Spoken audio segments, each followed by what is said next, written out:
कथा।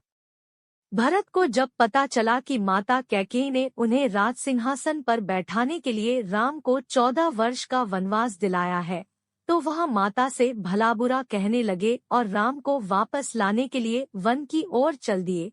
उधर वन में प्राकृतिक शोभा से युक्त दर्शनीय स्थल चित्रकूट पर्वत पर निवास करते हुए राम सीता प्राकृतिक छटा का आनंद ले रहे थे। सहसा उन्हें चतुरंगिणी सेना का कोलाहल सुनाई दिया और वन्य पशु इधर उधर भागते हुए दिखाई दिए। यह देखकर राम लक्ष्मण से बोले, ऐसा प्रतीत होता है कि इस वन प्रदेश में वन्य पशुओं के आखेट हेतु किसी राजा या राजकुमार का आगमन हुआ है। तुम जाकर इसका पता लगाओ। लक्ष्मण तुरंत एक ऊंचे वृक्ष पर चढ़ गए। उन्होंने देखा, उत्तर दिशा से एक विशाल सेना हाथी, घोड़ों और अस्त्र शस्त्रों से सुसज्जित सैनिकों के साथ चली आ रही है, जिसके आगे अयोध्या की पताका लहरा रही थी। लक्ष्मण समझ गए कि वह अयोध्या की सेना है। राम के पास आकर क्रोध से लक्ष्मण ने कहा, भैया, कैकेयी का पुत्र भरत सेना लेकर इधर चला आ रहा है। वह वन में अकेला पाकर हमारा वध कर देना चाहता है, जिससे निष्कंटक होकर अयोध्या पर राज्य कर सके। मैं इस भरत को उसके पापों का फल चखाऊंगा। राम ने कहा, लक्ष्मण, तुम ये कैसी बातें कर रहे हो? भरत तो मुझे प्राणों से भी प्रिय है। अवश्य ही वह मुझे अयोध्या वापस ले जाने के लिए आया होगा। भरत में और मुझ में कोई अंतर नहीं है। तुमने जो कठोर शब्द भरत के लिए कहे हैं, वे वास्तव में मेरे लिए कहे हैं। किसी भी स्थिति में पुत्र पिता के और भाई भाई के प्राण नहीं लेता। राम की भर्त्सना सुनकर लक्ष्मण बोले, हे प्रभु, सेना के साथ पिताजी का श्वेत छत्र नहीं है, इसी से मुझे आशंका हुई, मुझे क्षमा करें।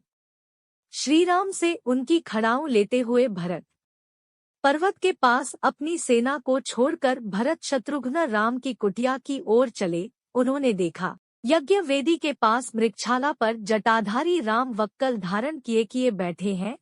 वे दौड़कर रोते हुए राम के पास पहुँचे। हे आर्य कहकर वे राम के चरणों में गिर गए। शत्रुघ्न की भी यही अवस्था थी। राम ने दोनों भाइयों को हृदय से लगाया और पूछा, पिताजी तथा माताएं कुशल से हैं ना? कुलगुरु वशिष्ठ कैसे हैं? तुमने तस्वियों जैसा वक्कल क्यों धारण किया है? रामचंद्र के वचन सुन भरत अश्रुपूरित बोले, भैया, हमारे धर्मप्रायण पिता स्वर्ग सिधार गए। मेरी माता ने जो पाप किया है, उसके कारण मुझ पर भारी कलंक लगा है।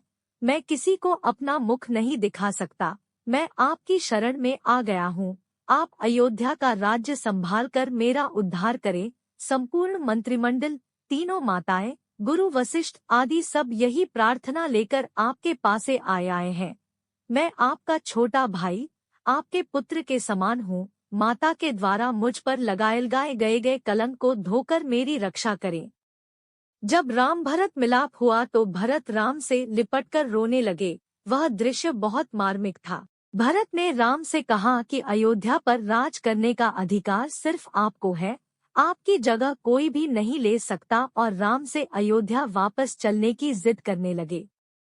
इस दृश्य में भाइयों के बीच प्रेम की पराकाष्ठा को दर्शाया गया है। राम ने कहा कि मैंने पिताजी को वचन दिया है कि मैं 14 वर्ष का वनवास पूरा करके ही अयोध्या लौटूंगा। तब भरत राम की चरण पादुकाएं सिर पर रखकर अयोध्या ले आए और उन्हें सिंहासन पर रखकर सेवक के रूप में राजकाज संभालने लगे।